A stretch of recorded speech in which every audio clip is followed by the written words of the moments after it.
Haleluya, haleluya, haleluya. Shalom warga kerajaan. Senang sekali kembali berjumpa dengan saudara dimanapun saudara berada. Doa saya kiranya setiap kita tetap sehat dan tetap dalam pemeliharaan Raja kita yang sempurna. Haleluya, haleluya. Nah, saudara terkasih dalam Tuhan, masih tentang serial tentang keuangan ya. Hari ini saya ingin berbicara tentang satu kata yang luar biasa saudara, yaitu hutang. Haleluya. Sebab kalau kita melihat tentang masalah keuangan, itu pasti gak jauh-jauh. Salah satu yang akan disebut adalah hutang. Haleluya.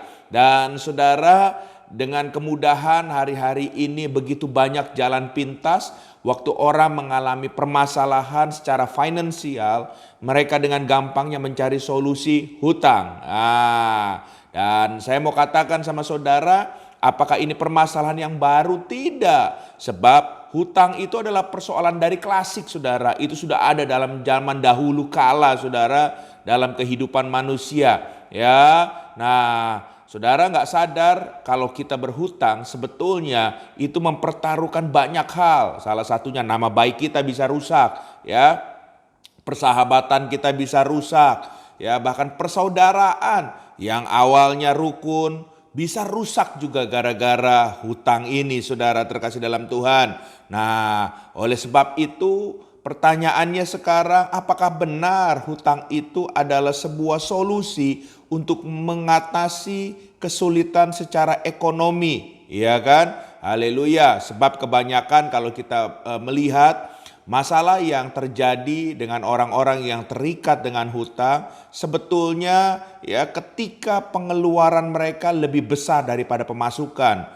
Dan untuk menutupinya itu salah satu solusinya mereka bilang dengan gampangnya jalan pintas berhutang ya. Awalnya mereka pikir ya cuman sedikit masih bisa, tapi lama-lama akhirnya jadi bukit ya. Haleluya. Dan akhirnya mereka tidak bisa membayar. Tutup lubang gali lubang. Nah, pengeluaran kian meningkat ini sebetulnya saudara terkasih dalam Tuhan yang harus ya betul-betul ya kita perhatikan baik-baik. Sementara penghasilan belum juga bertambah dan godaan juga untuk berhutang muncul ya. Nah, oleh sebab itu ya banyak hal sekarang mempermudah untuk berhutang. Ada pinjol lah, pinjaman online dan lain sebagainya. Modal KTP saja sudah bisa dapat saya dengar saudara. Jadi ayo kita harus bijaksana soal hutang ini saudara ya, dan kita harus mengerti hutang itu apa sih saudara sebetulnya. Ya, coba saya ingin mengajak saudara melihat dari dasar kebenaran firman Tuhan. Hutang yang pertama itu sebetulnya adalah jalan untuk menjadi budak. Waduh saudara, Tuhan sudah memerdekakan kita. Cuman kadang-kadang kita sendiri yang balik ya, mau jadi budak lagi saudara. Dengan cara apa saudara? Kita mengikatkan diri kita dengan berhutang ya, oleh sebab itu saudara terkasih dalam Tuhan, kalau kita lihat dalam Amsal pasal 22 ayat yang ke-7 dikatakan, orang kaya menguasai orang miskin, yang berhutang menjadi budak dari yang menghutangi. Haleluya. Kalau saya tanya sama saudara yang mendengar program ini, adakah kita yang bercita-cita untuk kembali menjadi budak? Haleluya. Ya, saya rasa tidak ada kan? Nah, oleh sebab itu marilah saudara, kalau tidak ada yang mau jadi budak lagi, apalagi budak hutang, ya kita sudah dibebaskan oleh Tuhan Yesus dengan darahnya yang mahal. Dia melunasi kita bahkan dari dosa yang sebetulnya kita nggak bisa bayar, tapi Tuhan yang melunasi semuanya. Jangan lagi mengikatkan diri kita menjadi budak ya. Oleh sebab itu marilah jadi pribadi yang merdeka ya. Nah saudara terkasih dalam Tuhan, orang itu biasanya nggak tahan dengan godaan dunia ini, dari mata, melihat segala sesuatunya, ya kan, dari sekelilingnya, kiri kanan ganti ini ganti itu, jadi tergiur, tergoda, ya ada persaingan yang tidak sehat sebetulnya. Oleh sebab itu belajarlah mengucap syukur, belajarlah untuk hidup apa adanya. nggak apa-apa kiri kanan kita gonta-ganti mobil,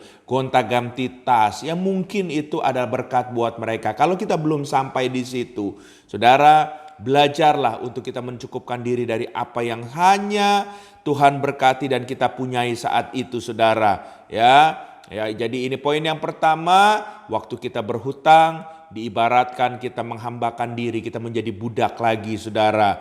Ya, berhati-hatilah dalam memutuskan hal ini dan beranilah berkata tidak. Ya, kalau saudara masih bisa selesaikan dengan baik, selesaikanlah itu semua dengan baik.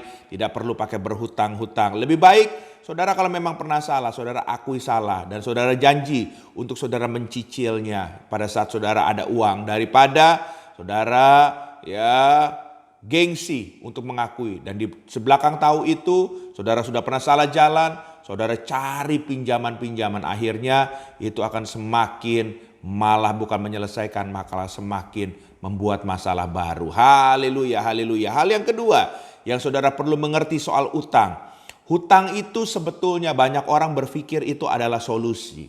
Tapi kalau menurut saya, yang saya belajar dari firman Tuhan, utang itu sebetulnya membuat hidup kita menjadi rumit. Wow, haleluya, haleluya. Kita lihat ya, dalam Roma pasal 13 ayat yang ke-8 dikatakan, janganlah kamu berhutang apa-apa kepada siapapun juga. Catat ini saudara ya. Tetapi hendaklah kamu saling mengasihi. Sebab barang siapa mengasihi sesamanya manusia, ia sudah memenuhi hukum Taurat. Wah, jelas sekali Alkitab bilang jangan kita berhutang kepada siapapun juga. Jangan kita bilang, oh dia orangnya baik kok Pak, nggak akan seperti itu. Saudara, bukan soal baik atau tidaknya, bukan soal kita ketemu orang mau menolong kita atau tidak, tapi berhutang itu memang sesuatu yang tidak baik.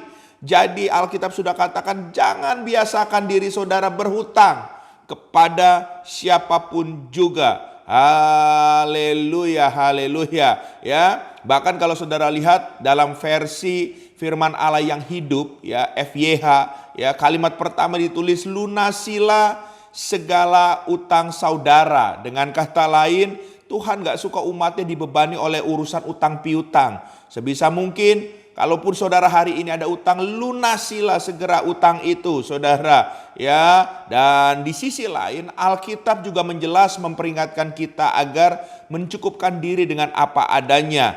Mari kita lihat sama-sama Ibrani 13 ayat yang ke-5 dikatakan, janganlah kamu menjadi hamba uang dan cukupkanlah dirimu dengan apa yang ada padamu. Karena Allah telah berfirman, aku sekali-kali tidak akan membiarkan engkau dan aku sekali-kali tidak akan meninggalkan engkau. Haleluya, haleluya. Prinsip ini sangat penting saudara ya.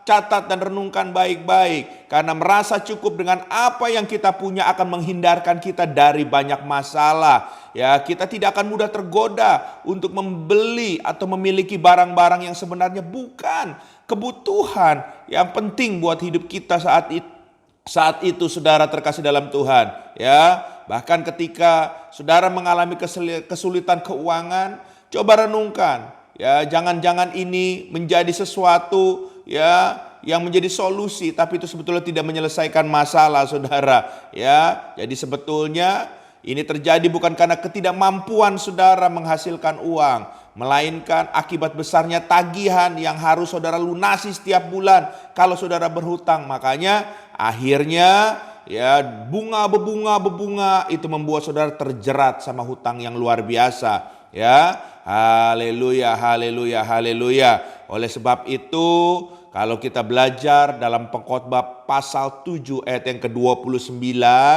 menurut terjemahan bahasa Indonesia masa kini dikatakan, hanya inilah yang kudapat, Allah membuat kita sederhana dan biasa, tetapi kita sendirilah yang membuat diri kita rumit dan berbelit-belit. Jadi saudara boleh ada masalah, tapi jangan membuat masalah itu menjadi rumit. Karena hutang itu bisa membuat saudara jadi rumit.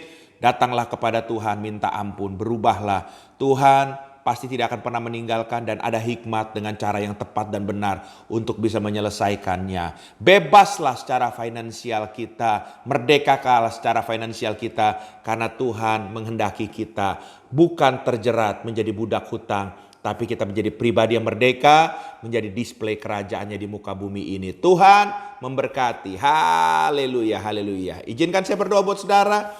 Bapa, hamba berdoa dalam nama Yesus, setiap kami mendengar program ini dimanapun kami berada, kalau di antara kami berkata benar Tuhan, saat ini saya terjerat hutang, hamba berdoa kiranya Tuhan pengampunan-Mu dicurahkan, dan kiranya saat ini pintu kemurahan-Mu dibukakan. Engkau tolong supaya setiap yang mendengar dan terjerat hutang bisa dibebaskan, bisa dimerdekakan. Dan buat setiap kami, biarlah kami menyadari bahwa prinsip firman Tuhan tidak menghendaki untuk kami berhutang. Biar kami menjadi pribadi yang merdeka, bukan hanya merdeka secara roh, tapi secara jasmani, secara apapun juga kami berkenan di hadapan Tuhan. Dalam nama Yesus, haleluya, amin.